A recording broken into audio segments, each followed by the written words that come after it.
Hi hello ಸ್ನೇಹಿತರೆ, welcome back to your my channel. ಎಲ್ಲರೂ ಕೂಡ ಚೆನ್ನಾಗಿದ್ದೀರಂತ ಭಾವಿಸ್ತಾ ಇವತ್ತಿನ ವಿಡಿಯೋದಲ್ಲಿ ಕೂಡ ನಿಮಗೋಸ್ಕರ ಯೂಸ್ ಆಗಲಿ ಅಂತ ತುಂಬಾ ಸಿಂಪಲಾಗಿ ಮಾಡುವಂಥ ಹೇರ್ ಪ್ಯಾಕ್ ತೊಗೊಂಡು ಬಂದಿದ್ದೀನಿ. ನೀವು ಕೆಮಿಕಲ್ ಬಳಸೋರಿದ್ರೆ ಈ ರೀತಿ ಹೇರ್ ಪ್ಯಾಕ್ ಮಾಡಿಕೊಂಡು ಹಚ್ಕೊಂಡು ನೋಡಿ, ಆಮೇಲೆ ನೀವು ಕೆಮಿಕಲ್ ಬಳಸೋದು ಮಾತ್ರ ಬಿಟ್ಬಿಡ್ತೀರಾ. ಇವಾಗ ನೋಡ್ತಾ ಇರ್ಬೋದು ತಲೆಯಲ್ಲೆಲ್ಲ ಎಷ್ಟೆಲ್ಲ ಕೂದಲು ಕೂಡ ಉದುರ್ತಾ ಇರುವಂಥ ಸಮಸ್ಯೆ ಆಗಲಿ, ಮತ್ತು ಡ್ಯಾಂಡ್ರಫ್ ಆಗಲಿ, ಮತ್ತು ನಮ್ಮ ಕೂದಲು ಕೂಡ ತುಂಬಾ ಬೇರ್ಸಾಗಿದ್ದರೆ ಈ ರೀತಿ ಕೂಡ ಹೇರ್ ಪ್ಯಾಕ್ ಬಳಸ್ಕೋಬೋದು. ನಿಮಗೂ ಕೂಡ ತೋರಿಸ್ಕೊಂಡು ಬರ್ತಾ ಇದ್ದೀನಿ. ಈ ರೀತಿ ಜೆಂಟ್ಸ್ಗಾಗಲಿ ಲೇಡೀಸ್ಗಾಗಲಿ ಯಾವುದಾದ್ರೂ ಕೂಡ ಈ ರೀತಿ ಸಮಸ್ಯೆ ಇದ್ದರೆ ನೀವು ಕೂಡ ಬಳಸ್ಕೋಬೋದು. ತುಂಬಾ ಯೂಸ್ ಆಗುತ್ತೆ. ಈ ರೀತಿ ತುಂಬಾ ಯೂಸ್ಫುಲ್ ಆಗುವಂಥ ಹೇರ್ ಪ್ಯಾಕ್ ನೀವು ಕೂಡ ಖಂಡಿತವಾಗಿ ವಿಡಿಯೋ ಮುಖಾಂತರ ನೋಡಿಕೊಂಡು ಹೋಗಿ. ನಿಮಗೂ ಕೂಡ ಇಷ್ಟ ಆದರೆ ನಮ್ಮ ವಿಡಿಯೋ ಕೂಡ ಲೈಕ್ ಮಾಡಿ, ಸಬ್ಸ್ಕ್ರೈಬ್ ಮಾಡಿ, ಶೇರ್ ಮಾಡಿ ಅಂತ ಕೇಳ್ಕೊತೀನಿ. ಇವಾಗ ನೋಡ್ತಾ ಇರ್ಬೋದು ಎಷ್ಟೆಲ್ಲ ಚೆನ್ನಾಗಿ ತಲೆಗೆ ಹಚ್ಕೊಂಡ್ಮೇಲೆ ಎಷ್ಟು ಪೂರ್ತಿ ತಲೆ ಪೂರ್ತಿ ತುಂಬಾ ಶೈನ್ ಆಗಿ ಕಾಣಿಸ್ತಾ ಇರೋದು. ಈ ರೀತಿ ನೀವು ಕೂಡ ನ್ಯಾಚುರಲ್ ಆಗಿ ಹೇರ್ ಪ್ಯಾಕ್ ಬಳಸೋರಿದ್ರೆ ವಿಡಿಯೋ ಕೂಡ ಸ್ಕಿಪ್ ಮಾಡದೆ ನೋಡ್ಕೊಂಡು ಹೋಗ್ಬೋದು. ಅದಕ್ಕೆ ಬೇಕಾಗುವುದೇನೆಂದರೆ ಫಸ್ಟಿಗೆ ನೋಡಿ, ಇಲ್ಲಿ ಗೊಡಪತ್ರೆ ಎಲೆ ಅಂತ ಸಿಗುತ್ತೆ. ನಿಮ್ಮ ಮನೇಲಿ ಯಾರಾದರೂ ಶೋ ಥರ ಕೂಡ ಬಳಸ್ಕೊಳ್ತೀರಾ, ಇಲ್ಲಾಂದರೆ ಈ ರೀತಿ ಯಾರ ಮನೆಯಲ್ಲೂ ಕೂಡ ಬಳಸ್ತೀರಿ. ಇದು ಒಂಥರ ಅಜ್ವೈನ್ ಎಲೆ ಕೂಡ ಅಂತೀವಿ. ಇದು ಎಲೆ ಏನಂದರೆ ಕೆಮ್ಮು ನೆಗಡಿಗೆ ತುಂಬಾ ಒಳ್ಳೆಯದು, ಚಿಕ್ಕ ಮಕ್ಕಳಿಗಾಗಲಿ ದೊಡ್ಡವರಿಗಾಗಲಿ. ಈ ಗೊಡಪತ್ರೆ ಎಲೆ ನೋಡಬೇಕಂದ್ರೆ ಸಣ್ಣ ಸಣ್ಣ ಚೂರು ಚೂರು ಥರ ಮಾಡ್ಕೋಬೇಕು. ತುಂಬಾ ದಪ್ಪ ಇರುತ್ತೆ. ಇದರ ಸ್ಮೆಲ್ ಮಾತ್ರ ಅಜ್ವೈನ್ ಯಾವ ರೀತಿ ಸ್ಮೆಲ್ ಇರುತ್ತಲ್ಲ ಅದಕ್ಕೋಸ್ಕರ ಅದೇ ಸ್ಮೆಲ್ ಇರುತ್ತಂತೆ. ಅದಕ್ಕೆ ಒಂಥರ ಏನಂತಾರೆ ಅನ್ನೋರು ಅಜ್ವೈನ್ ಕೂಡ ಅಂತಾರೆ. ಇದು ಒಂಥರ ಇದರಿಂದ ತುಂಬಾ ಒಳ್ಳೆಯದು. ಇದು ಕೂದಲು ಕೂಡ ತುಂಬಾ ಸಾಫ್ಟ್ ಆಗುತ್ತೆ, ತುಂಬಾ ಶೈನ್ ರೀತಿ ಇರುತ್ತೆ. ಈ ಎಲೆ ರಸ ತುಂಬಾ ಯೂಸ್ ಆಗುತ್ತೆ ವೀಕ್ಷಕರು. ಯಾಕಂದರೆ ಇದರಿಂದ ಕೆಮ್ಮು ಕೂಡ ಮಟ್ಟ ಮಾಯ ಆಗುತ್ತೆ ವೀಕ್ಷಕರೇ. ಆಯುರ್ವೇದಿಕ್ನಲ್ಲಿ ತುಂಬಾ ಒಳ್ಳೆಯದು. ಇವಾಗ ಇದು ಚೂರು ಚೂರಾಗೆಲ್ಲ ಮಾಡ್ಕೊಂಡು ತೊಗೊಂಡಿದ್ದೀನಿ ಗೊಡಪತ್ರೆ ಎಲೆ. ಇವಾಗ ಇದರಿಂದ ನಾನು ಏನು ಮಾಡ್ತೀನಿ, ಒಂದು ಕುಟ್ಟ ಕಲ್ಲಲ್ಲಿ ಹಾಕಿ ಕುಟ್ಕೊಂಡು ತೊಗೋಬೇಕು. ಎಲ್ಲಿವರೆಗೂ ಅಂದರೆ ಪೂರ್ತಿ ಇದು ರಸ ಬಿಟ್ಕೋಬೇಕು, ಅಲ್ಲಿವರೆಗೂ ಕುಟ್ಕೊಂಡು ತೊಗೋಬೇಕಾಗತ್ತೆ. ನೀವು ಮಿಕ್ಸಿ ಜಾರಲ್ಲಿ ಮಾತ್ರ ಹಾಕೋದಕ್ಕೆ ಹೋಗಬೇಡಿ. ಯಾಕಂದರೆ ಮಿಕ್ಸಿ ಜಾರಲ್ಲಿ ಹಾಕಿದ್ರೆ ರಸ ಬಿಡೋದಿಲ್ಲ. ನಾವು ಎಷ್ಟು ಕಷ್ಟಪಟ್ಟು ಕೊಡ್ತೀವಿ ಅದರಲ್ಲಿ ಎಷ್ಟೆಲ್ಲ ಕಷ್ಟ ಇರುತ್ತಲ್ಲ, ಆವಾಗಲೇ ರಸ ಎಲ್ಲ ಪೂರ್ತಿ ಚೆನ್ನಾಗಿ ಬರೋದು.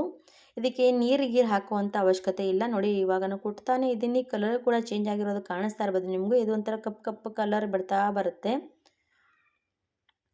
ಇದು ಪೂರ್ತಿ ರಸ ರಸ ಆಗಿ ಎಲ್ಲ ಚಿಡಿತಾ ಬರುತ್ತಲ್ಲ, ಆವಾಗ ನಾವು ಇದು ಕಡಿಮೆ ಕುಟ್ಟೋದು ಮಾಡಿಕೊಂಡು ಇದು ಪೂರ್ತಿ ರಸ ಎಲ್ಲ ಸೋದಿಸ್ಕೊಂಡು ತೊಗೋಬೇಕು. ಇದರಿಂದ ನಮ್ಮ ತಲೆಯಲ್ಲಿ ಹೇರ್ ಫಾಲ್ ಸಮಸ್ಯೆ ಇರಲಿ, ಒಂಥರ ಕೂದಲು ತುಂಬಾ ಜಾಸ್ತಿ ಬಿರ್ಸಾ ಇದ್ದರೆ ಈ ರೀತಿ ನಾವು ಹಚ್ಕೊಳ್ತಾ ಬರಬೇಕು. ಹೇರ್ ಪ್ಯಾಕು ತುಂಬಾ ಒಳ್ಳೆಯದು.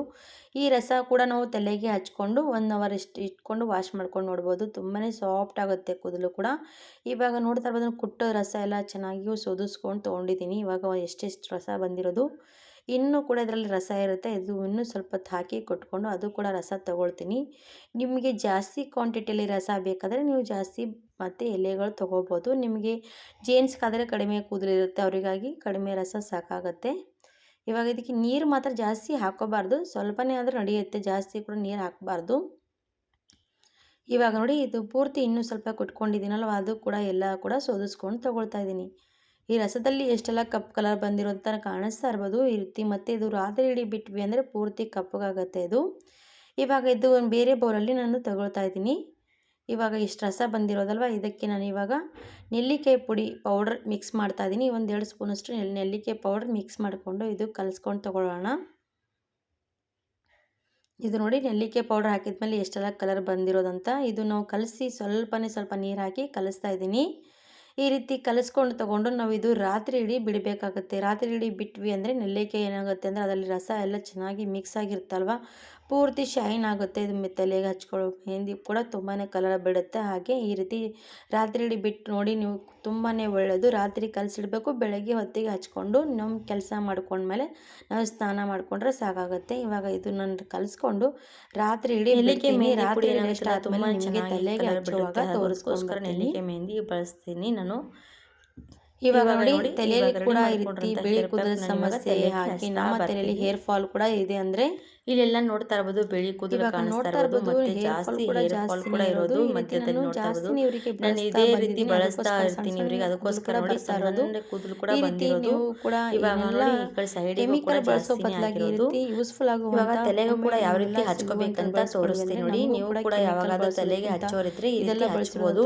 ಈ ರೀತಿ ಹಚ್ಚೋದ್ರಿಂದ ಒಂದೊಂದು ಕೂದಲು ಕೂಡ ಬಿಡದೆ ತುಂಬಾನೇ ಚೆನ್ನಾಗಿ ಶೈನ್ ಬರುತ್ತೆ. ಹಾಗಾಗಿ ನೀವು ಕೂಡ ಈ ರೀತಿ ಹಚ್ಕೋಬಹುದು. ಚೆನ್ನಾಗಿ ಬಂದಿರೋದಂತ ಇವಾಗ ನಾನು ಇವರಿಗೆ ಯಾವ ರೀತಿ ಹಚ್ತಾ ಬರ್ತೀನಿ ಅಂತ ತೋರಿಸ್ತಾ ಇದ್ದೀನಿ ನೋಡಿ. ಒಂದು ಬಾಚಣಿಗೆ ತೊಗೊಂಡು ಫಸ್ಟಿಗೆ ನಾವು ಈ ರೀತಿ ಬಾಚ್ಕೊಂಡು ತೊಗೋಬೇಕು. ಯಾಕಂದರೆ ಈ ರೀತಿ ಸ್ವಲ್ಪ ಎಲ್ಲಾದ ಜಡ್ಡಿ ಅಂದರೆ ಕೂದಲು ತುಂಬಾ ಉದುರಾಗಿ ಎಲ್ಲ ಕೂಡ ನಾವು ಬಿಟ್ಕೊಳ್ಳುತ್ತೆ. ಆವಾಗ ನಾವು ಈ ರೀತಿ ಮೆಹಂದಿ ಹಚ್ತಾ ಹೋದರೆ ಒಂದೊಂದು ಕೂದಲು ಕೂಡ ಬಿಡದೆ ಚೆನ್ನಾಗಿ ಅಂಟ್ಕೊಂಡು ಕುಳಿತುಕೊಳ್ಳುತ್ತೆ. ನೀವು ಯಾವಾಗಲೂ ಕೂಡ ಮೆಹಂದಿ ಹಚ್ಚೋವಾಗ ನಾವು ಯಾವಾಗಲೂ ಕೂಡ ಬಾಚ್ಕೊಂಡೇ ಹಚ್ಕೋಬೇಕು. ಯಾಕಂದರೆ ಒಂದೊಂದು ಕೂದಲು ಕೂಡ ಈ ರೀತಿ ಬಿಡಿಸ್ಕೊಂಡು ಹಚ್ಕೊಂಡ್ವಿ ಅಂದರೆ ಮೆಹಂದಿ ತುಂಬಾ ಚೆನ್ನಾಗಿ ಕೂತ್ಕೊಳ್ಳುತ್ತೆ. ನಾವು ಹಾಗೆ ಕೂಡ ಹಚ್ಕೊಳ್ಳೋದಕ್ಕೆ ಹೋಗಬಾರ್ದು. ಇವಾಗ ಜೀನ್ಸ್ಗಾದರೆ ಹಚ್ಚುವಾಗ ಕೂಡ ನಾವೇನು ಮಾಡ್ತೀವಿ, ಮುಂದ್ಗಡೆಯಿಂದ ಹಚ್ಕೊಳ್ತಾ ಬರ್ತೀವಿ. ಆ ರೀತಿ ಹಚ್ಚಬಾರ್ದು. ಈ ರೀತಿ ಹಿಂದ್ಗಡೆ ಚೆನ್ನಾಗಿ ಈ ರೀತಿ ನೋಡ್ತಾ ಇರ್ಬೋದು. ನಾನು ಯಾವ ರೀತಿ ಫಸ್ಟಿಗೆ ಬಾಚಣಿಗೆಯಿಂದ ಬಾಚ್ಕೊಂಡು ತೊಗೊಂಡು ಈ ರೀತಿ ಹಚ್ತಾ ಇದ್ದೀನಿ. ಈ ರೀತಿ ಹಚ್ಚಿದ್ರೆ ಏನಪ್ಪ ಮೆಹಂದಿ ಕೂತ್ಕೊಳ್ಳುತ್ತಾ ಅಂತ ನೀವು ಯೋಚನೆ ಮಾಡ್ತಿರ್ತೀರ. ಸ್ವಲ್ಪ ನೀವು ಕೂಡ ನೋಡಿಕೊಂಡು ಹೋಗಿ ಗೊತ್ತಾಗುತ್ತೆ. ಇವಾಗ ಎಲ್ಲೆಲ್ಲಿ ಬಿಳಿ ಕೂದಲಿದೆ ಮತ್ತು ಎಲ್ಲೆಲ್ಲಿ ಜಾಸ್ತಿನೇ ಕೂದಲು ಕೂಡ ನೋಡ್ತಾ ಇರ್ಬೋದು, ಒಂಥರ ಜಾಸ್ತಿ ಬಿರುಸಿರುತ್ತೆ, ಕೂದಲು ಕೂಡ ಹಾರ್ಡಾಗಿರುತ್ತೆ. ಆವಾಗ ಈ ರೀತಿ ಹಚ್ತಾ ಬಂದರೆ ನಮ್ಮ ಕೂದಲು ಕೂಡ ತುಂಬಾ ಸಾಫ್ಟ್ ಆಗುತ್ತೆ, ಒಂಥರ ಶೈನ್ ಆಗಿರುತ್ತೆ.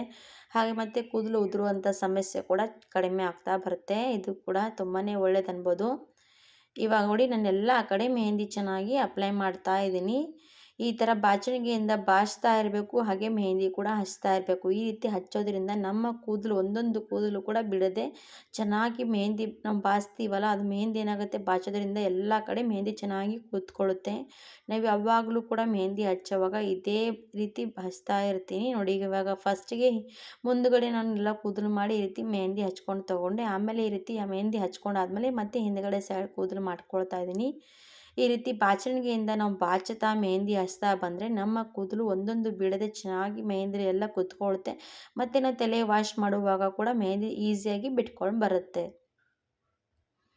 ನಾವೆಲ್ಲ ಕೂಡ ಮೆಹಂದಿ ಹಚ್ಕೊಂಡು ಆದಮೇಲೂ ಕೂಡ ಬಾಚ್ಕೋಬೋದು. ತುಂಬಾ ಯೂಸ್ ಆಗುತ್ತೆ. ಈ ರೀತಿ ಬಾಚೋದ್ರಿಂದ ನಮ್ಮ ಮೆಹಂದಿ ಏನಾಗುತ್ತೆ, ಎಲ್ಲಾದರೂ ಒಂದೊಂದು ಕೂದಲು ಬಿಟ್ಕೊಂಡಿರ್ತೀವಲ್ಲ ಅಲ್ಲೆಲ್ಲ ಕೂಡ ಚೆನ್ನಾಗಿ ಮೆಹಂದಿ ಬಾಚಣಿಗೆಯಿಂದ ಕೂಡ ಕೂತ್ಕೊಳ್ಳುತ್ತೆ. ನಾವು ಎಷ್ಟೇ ಬ್ರಷ್ ಬಳಸಿದ್ರೂ ಕೂಡ ಬಾಚಣಿಗೆಯಿಂದ ಮೆಹಂದಿ ಕೂತ್ಕೊಳ್ಳೋ ರೀತಿ ಬ್ರಷಿಂದ ಕೂತ್ಕೊಳ್ಳೋದಿಲ್ಲ. ಹಾಗಾಗಿ ಹೇಳ್ತಾ ಇದ್ದೀನಿ. ಇವಾಗ ನೋಡಿ ಇಷ್ಟೆಲ್ಲ ನಾನು ಮೆಹಂದಿ ಹಚ್ಕೊಂಡಾದ್ಮೇಲೆ ಮುಂದುಗಡೆ ಇರುವಂಥ ಕೂದಲು ಕೂಡ ತೊಗೊಂಡು ಈ ರೀತಿ ಹಚ್ತಾ ಬರ್ತೀನಿ. ಈ ರೀತಿ ನ್ಯಾಚುರಲ್ ಆಗಿ ನಿಮ್ಮ ಮನೆಯಲ್ಲೂ ಕೂಡ ಇರುವಂಥದ್ದು ಬಳಸ್ಕೊಂಡು ನೀವು ಹೇರ್ ಪ್ಯಾಕ್ ರೆಡಿ ಮಾಡ್ಕೋಬೋದು. ಹಾಗಾದರೆ ನೀವು ಕೂಡ ಯೂಸ್ ಅಲ್ಲಿ ಅಂತ ತೋರಿಸಿರೋಂಥ ಈ ಹೇರ್ ಪ್ಯಾಕು ಇಷ್ಟ ಆಗಿರೋರಿದ್ದರೆ ಪ್ಲೀಸ್ ವಿಡಿಯೋಕ್ಕೂ ಕೂಡ ಲೈಕ್ ಕೊಡಿ ಅಂತ ಕೇಳ್ತೀನಿ. ನೀವು ಕೂಡ ಮನೆಯಲ್ಲಿ ಬಳಸ್ಕೊಂಡು ನೋಡಿ. ನೀವು ಕೂಡ ಈ ರೀತಿ 1 ಸರ್ತಿ 2 ಸರ್ತಿ ಬಳಸ್ತಾ ಹೋದರೆ ಗೊತ್ತಾಗುತ್ತೆ. ಈ ರೀತಿ ಒಂದೇ ಸರ್ತಿ ಬಳಸ್ಕೊಂಡ ತಕ್ಷಣ ನೀವೇನಪ್ಪ ಇದನ್ನೆಲ್ಲ ಯೂಸ್ಫುಲ್ ಇಲ್ಲ ಅಂತ ಅನ್ಬೇಡಿ. ಯಾಕಂದರೆ ನಾವು ಬಳಸೋ ಅಂಥ ಪದ್ಧತಿ ಜಾಸ್ತಿನೇ ಹಾಗೆ ಬಳಸ್ತಾ ಬಂದ್ವಿ ಅಂದರೆ ಅದು ಕೂಡ ನಮಗೆ ಯೂಸ್ ಆಗ್ತಾ ಬರುತ್ತೆ. ಇವಾಗ ನೋಡಿ ಎಲ್ಲ ಕಡೆ ಮೆಹಂದಿ ಹಚ್ತಾ ಬಂದಮೇಲೆ ಈ ರೀತಿ ನೋಡ್ತಾ ಇರ್ಬೋದು, ಹೆಕ್ಕೋದ್ರಿಂದ ಕೂಡ ಹೆಕ್ತಾ ಇದ್ದೀನಿ. ನೋಡ್ತಾ ಇರ್ಬೋದು ಬಾಚಣಿಗೆ ಕೂಡ ಇಂದ ಚೆನ್ನಾಗಿ ಹೆಕ್ತಾ ಬರಬೇಕು. ಇವಾಗ ಎಲ್ಲ ಕಡೆ ಚೆನ್ನಾಗಿ ಬಾಚಣಿಗೆಯಿಂದ ಎಲ್ಲ ಕಡೆ ಹೆಕ್ಕೊಂಡು ತೊಗೊಂಡಿದ್ದೀನಿ. ಇವಾಗ ನೋಡಿ ಎಷ್ಟೆಲ್ಲ ಚೆನ್ನಾಗಿ ಮೆಹಂದಿ ಕೂತ್ಕೊಂಡಿರೋದು ಅನ್ಬೋದು. ಈ ರೀತಿ ಮೆಹಂದಿ ಚೆನ್ನಾಗಿ ತಲೆಗೆ ಹಚ್ಕೊಂಡು 1 ಅವರ್ ಅಷ್ಟು ಬಿಟ್ಕೊಂಡು ನಾವು ಇವಾಗ ತಲೆ ಸ್ನಾನ ಮಾಡಿದರೆ ತುಂಬಾ ಕೂದಲು ಕೂಡ ಉದುರಾಗಿ ಶೈನ್ ಆಗಿ ಬರುತ್ತೆ. ಹಾಗಿದ್ರೆ ಇವತ್ತಿನ ವಿಡಿಯೋದಲ್ಲಿ ತೋರಿಸಿರುವಂಥ ಈ ನ್ಯಾಚುರಲ್ ಆಗಿ ಹೇರ್ ಪ್ಯಾಕ್ ನೀವು ಕೂಡ ಬಳಸ್ಕೊಂಡು ನೋಡಿ. ನಿಮಗೂ ಕೂಡ ಇಷ್ಟ ಆದರೆ ನಮ್ಮ ವಿಡಿಯೋಗೂ ಕೂಡ ಲೈಕ್ ಕೊಡಿ, ಶೇರ್ ಮಾಡಿ, ಸಬ್ಸ್ಕ್ರೈಬ್ ಮಾಡಿ ಅಂತ ಕೇಳ್ಕೊಂಡು ಈ ವಿಡಿಯೋ ಇಲ್ಲಿಗೆ ಮುಗಿಸ್ತೀನಿ. ಧನ್ಯವಾದ ವೀಕ್ಷಕರೇ.